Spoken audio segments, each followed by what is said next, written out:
Nosso mundo está cheio de histórias inacreditáveis, e algumas delas são tão estranhas que pode ser difícil acreditar que realmente são de verdade. Mas como você vai ver no vídeo de hoje, às vezes a verdade realmente é muito mais estranha que a própria ficção. De uma série realmente milagrosa de coincidências que salvaram vidas, até a história de prisão mais ridícula que você ouviu na sua vida. Aqui estão algumas das histórias mais estranhas e ridículas que parecem mentira, mas são 100% de verdade.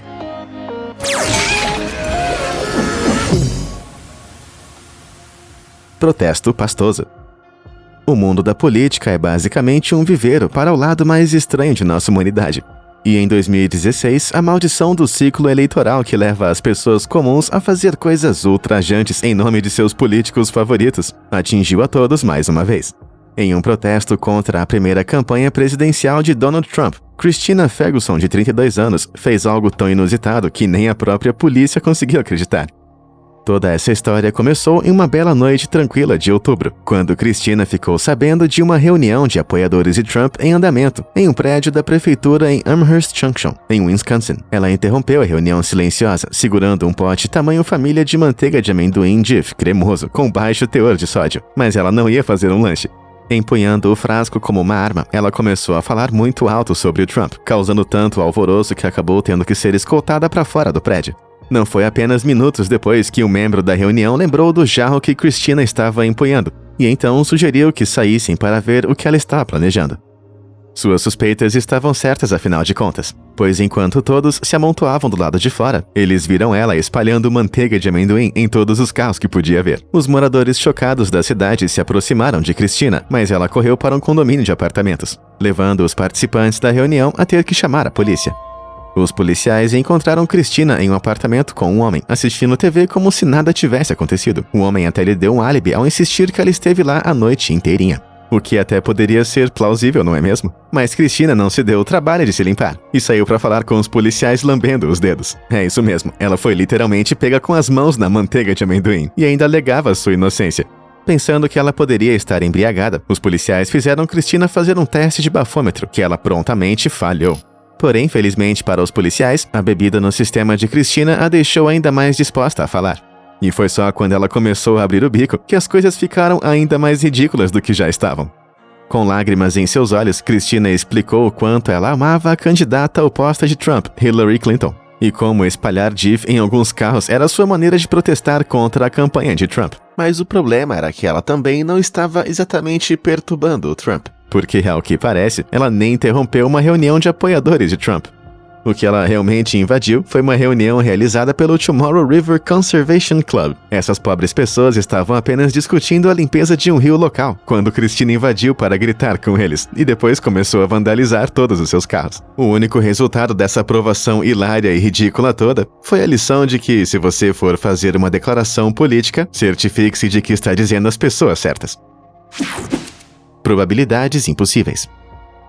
Ao longo da década de 1950, na West Side Baptist Church, em Beatrice, Nebraska, o ensaio do coral às quartas-feiras sempre começava estritamente às 17h20. Isso não foi diferente no dia 1º de março de 1950, quando o reverendo Walter Klempel chegou à tarde para preparar a igreja. Ele acendeu a fornalha, visto que as noites eram frias naquela época do ano, e voltou para jantar. Às 19h10, quando ele estava prestes a sair para o ensaio do coral com sua família, eles foram retidos quando sua filha derramou comida em seu vestido. Enquanto se trocava, um frustrado reverendo, Walter, observou as 19h20 chegarem e passarem, e assim eles estavam oficialmente atrasados.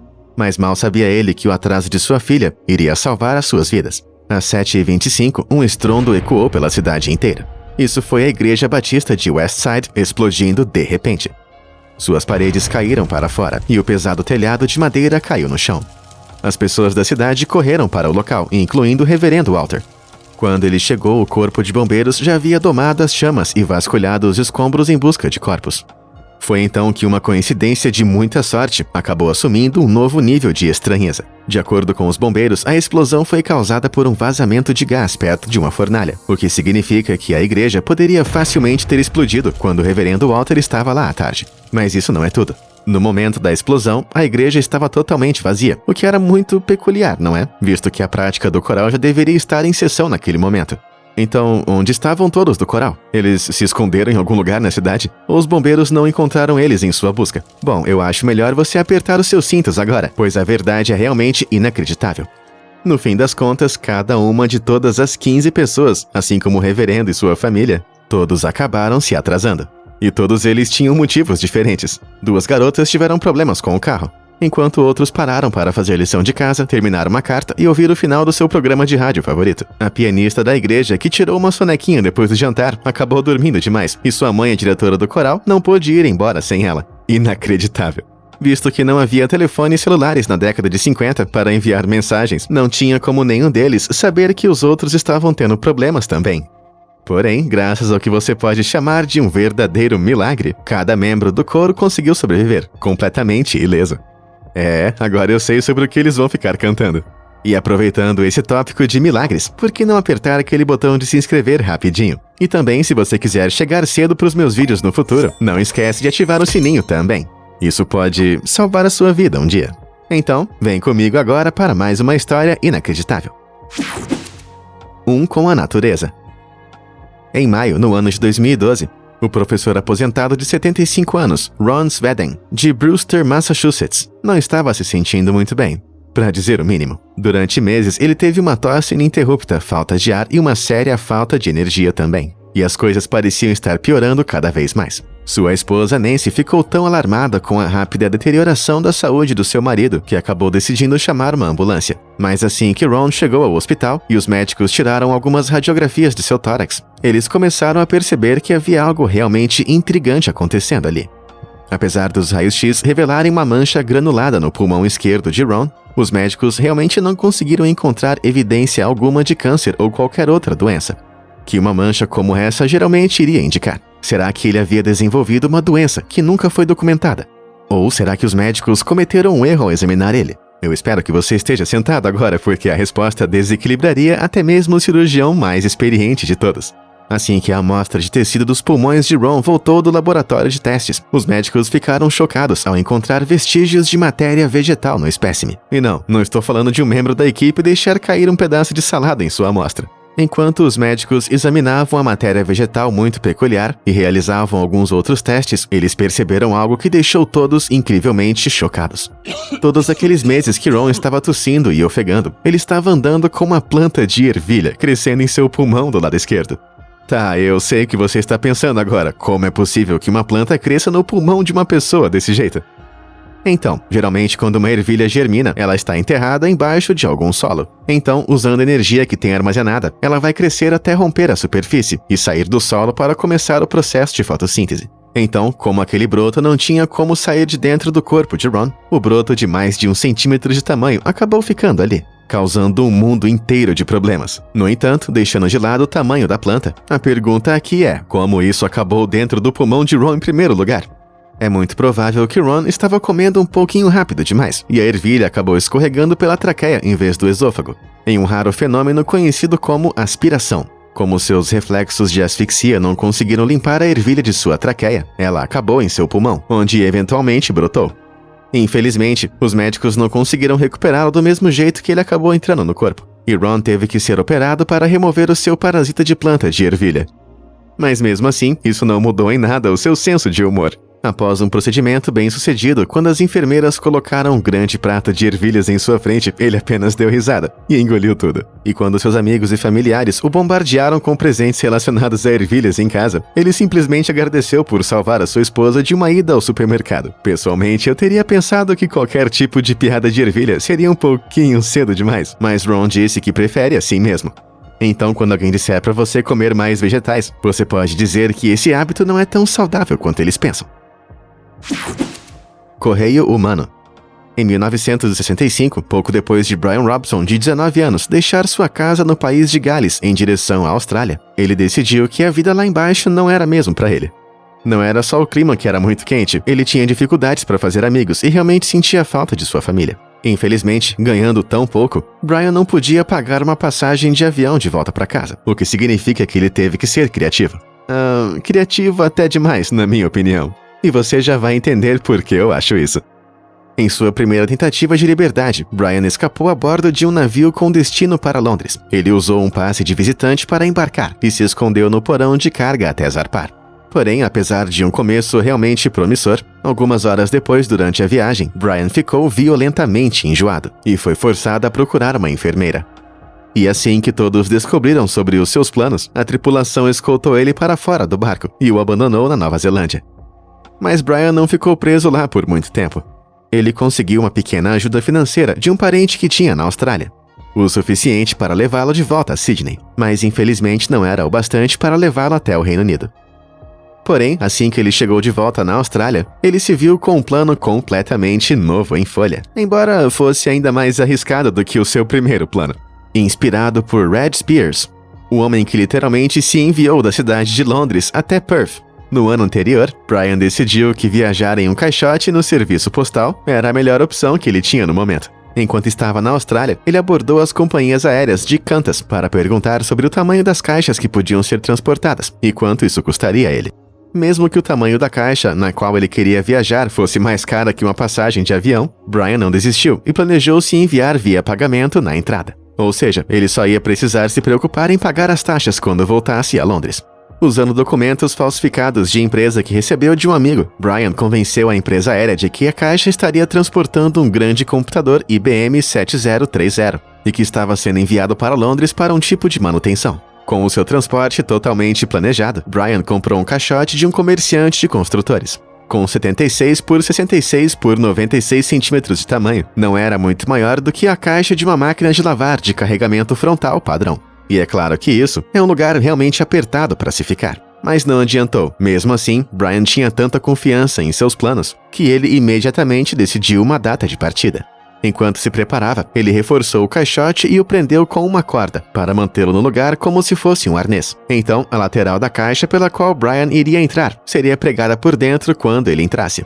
E ele teria alicates preparados para abrir de novo assim que pousasse na cidade de Londres. Como Brian decidiu levar uma mala bem grande junto com ele na viagem, ele teria que ficar apenas sentado com os joelhos pressionados contra o peito durante toda a viagem de 36 horas de duração. Ele não poderia esticar as pernas e muito menos tentar se virar. E mesmo que os travesseiros que ele trouxe na viagem fossem confortáveis a princípio, não ficariam confortáveis assim por muito tempo. Em 17 de maio de 65, com apenas uma lanterna e 2 garrafas à mão, uma que ele usou para colocar um pouco de água e a outra para emergências naturais, a incrível jornada de Brian de Melbourne até Sydney teve início. Ele conseguiu entrar no avião sem nenhum problema aparente, mas as coisas rapidamente começaram a dar muito errado. No início, a caixa que Brian estava acabou sendo jogada de cabeça para baixo. Mas Brian estava totalmente amarrado dentro da caixa, e por mais que tentasse, ele estava apertado demais dentro daquela caixa para conseguir se virar. O seu pescoço logo começou a latejar, e o sangue correu para sua cabeça. Em pouquíssimo tempo ele estava com muita dor, e ele começou a ter pequenos desmaios constantes. Eventualmente, depois de passar 22 horas de cabeça para baixo, a caixa de Brian foi colocada para cima, e finalmente carregada em um outro avião. Mas os seus problemas não pararam por aí. O que Brian não podia saber era que o avião original que ele ia voar acabou ficando super lotado. Então a companhia aérea carregou ele em uma nova aeronave da Pan American, que tinha uma rota de voo mais longa. Isso não teria sido problema algum se fosse em melhores condições. Mas o porão de carga dessa aeronave não era aquecido, e a situação em que Brian se meteu acabou ficando realmente muito séria. De dificuldades respiratórias a dores nos cotovelos e seus joelhos, todo o seu corpo estava em absoluta tortura. Durante todo o percurso da viagem, Brian continuou perdendo sua consciência, atormentado pelo pesadelo de sua caixa sendo jogada para fora desse avião. Quando finalmente pousaram o avião, Brian estava com tanta dor que mal conseguia encontrar forças para verificar a hora em seu relógio.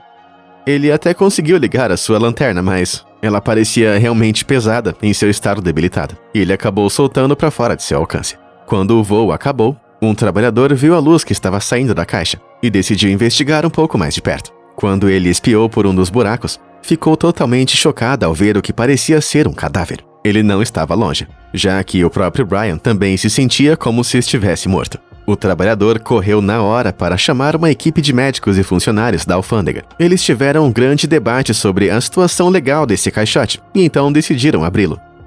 Finalmente, a aprovação de Brian chegou ao seu fim. Ele conseguiu escapar da Austrália. Mas ainda havia um pequeno problema. Ele também não estava em Londres. Os funcionários, todos assustados, falando com um sotaque totalmente americano, revelaram para o horror absoluto e desenfreado de Brian que ele estava de fato na cidade de Los Angeles, quase do outro lado do mundo do seu destino pretendido inicialmente. Foram necessários um total de 4 funcionários para conseguir içar Brian para cima e para fora do caixote. E quando o deitaram, suas pernas se recusaram a endireitar. Durante horas a fio, ele teve que ficar na mesma posição que ficou durante toda aquela viagem infernal. Ainda assim, os funcionários o levaram para o hospital. E toda essa história que Brian fez parte ganhou a atenção da mídia rapidinho. Ele também conseguiu chamar a atenção do FBI, que inicialmente pensou que ele era um espião ou que havia sido sequestrado de alguma maneira. Depois de explicar a todos que nenhuma das acusações era de fato verdadeira, restava a pergunta sobre o que fariam com ele. Felizmente, autoridades americanas decidiram não prestar nenhum tipo de queixa, mas isso não significava que Brian estaria impune. Sendo totalmente responsabilizado por seu destino como clandestino, a Pan American poderia facilmente ter enviado Brian de volta à Austrália. Mas, ansiosos para aproveitar a onda de publicidade ao redor de sua escapada, eles acabaram enviando ele para Londres, de primeira classe, em um assento de verdade dessa vez, nenhuma caixa à vista. Ao todo, Brian conseguiu passar 4 dias inteirinhos dentro daquela caixa. Ele realmente teve sorte em sair vivo, e é muito provável que teria morrido congelado se a caixa fosse carregada no último voo de Los Angeles até a cidade de Londres. Hoje em dia, Brian tem 75 anos de idade, e, pensando bem, ele diz que se arrepende muito em ter arriscado a sua vida. Mesmo assim, ele não deixou de tentar lucrar bastante com o que aconteceu. Brian escreveu um roteiro de filme sobre a sua aventura totalmente maluca, que ele espera que possa ser escolhido por uma produtora. Eu não tenho certeza de quando esse livro vai ser publicado, mas se for, não esqueça, você viu aqui primeiro. Prisão Sênior. Em março de 2020, Ruth Bryant estava comemorando seu 100º aniversário em sua comunidade de vida assistida na Carolina do Norte, quando de repente 2 delegados do xerife entraram na sala em busca dela. Eles se aproximaram onde ela estava sentada com a família e sacaram um par de algemas. A filha de Ruth pulou em defesa de sua querida mãe, mas os delegados não estavam nem um pouco interessados. Eles se viraram para Ruth e, apesar de toda a comemoração que estava acontecendo pelo seu aniversário de 100 anos, prosseguiram em prendê-la. Uma mulher com 100 anos de idade, vivendo em tempo integral em uma comunidade de vida assistida, e trataram ela como se fosse muito perigosa, e no aniversário dela. Você pode estar pensando que ela deve ter roubado um banco. Ou será que ela era culpada de alguns crimes indescritivelmente distorcidos que foram finalmente descobertos depois de muito tempo? A resposta para essa pergunta, embora ainda seja surpreendente, definitivamente não precisava de toda essa movimentação policial. Ruth, para o espanto de todos os envolvidos, estava sendo presa por alegação de atentado ao pudor. E ela nem ao mesmo tentou negar nada disso. Ela, no entanto, conseguiu causar um grande alvoroço quando os policiais algemaram ela em seu andador, mesmo dizendo a eles que estava dando nos nervos dela. Mas não termina aí. Enquanto eles levavam Ruth para o carro da polícia, ela decidiu resistir, chutando um dos policiais bem no joelho. Mas que velhinha bem-humorada, não é mesmo? Embora todo esse temperamento mal-humorado de Ruth não deixou sua filha menos horrorizada em ver sua querida mãe sendo levada para a delegacia. A essa altura, eu acho que os policiais também ficaram igualmente horrorizados, já que Ruth não ficava quieta de jeito algum. Ela ficou reclamando continuamente dos assentos desconfortáveis, e até disse que quem devia ser preso é quem inventou esses assentos horríveis. Agora dá pra entender por que eles enviaram tantas pessoas pra prender uma velhinha. Porque se ela acabasse enlouquecendo algum dos policiais, o outro poderia ficar são, tempo suficiente pra conseguir levá-la até a delegacia. Assim que fizeram isso, os policiais não perderam tempo em tirar a foto de identificação de Ruth. Um telefonema e um macacão laranja depois. A filha de Ruth finalmente chegou à estação, esperando encontrar a sua velhinha e frágil mãe sofrendo muito em alguma cela. Em vez disso, a cena foi ainda mais chocante do que ela poderia imaginar. De maneira alguma, sua querida mãe estava aflita. Ela não estava nem trancada. Ao invés disso, a estação inteirinha explodiu em gargalhadas. Os policiais faziam fila para tirar selfies com uma Ruth muito feliz. Se você ficou realmente confuso com toda essa história, já pode entrar na fila. Porque a sua filha também não tinha ideia alguma do que estava acontecendo. Momentos atrás, a polícia estava forçando Ruth a ser algemada e presa, e de repente eles estavam tratando ela como se fosse uma celebridade. Bom, aos 100 anos de idade, eu acho que Ruth praticamente já era uma celebridade. Mas esse não era de longe o motivo de seus sorrisos. Acontece que essa prisão toda foi uma grande piada que Ruth organizou pessoalmente para o seu próprio aniversário. Exatamente, Ruth foi presa publicamente só por ter essa experiência em sua vida. Como você pode ver, essa velhinha não teve nenhum tipo de problema com a lei durante os seus 100 anos de vida. Como se fosse uma lista de desejos, ela apenas queria arriscar isso da lista. Por mais adorável que tudo isso tenha sido, eu duvido que a filha dela tenha achado a mesma coisa. Especialmente depois da performance digna de um Oscar de sua mãe. Mas ao fim da pegadinha incrível dessa vovó, Ruth pagou sua própria fiança na forma de um abraço ao carcereiro-chefe. E logo ela estava de volta ao lar de idosos, passando o resto de seu aniversário cercada por seus amigos, familiares. E não podemos esquecer o seu mais novo registro criminal. E você, já encontrou alguma história verdadeira por aí que realmente parece inacreditável? Diz aí nos comentários abaixo. E como sempre, muito obrigado por assistir. Até a próxima.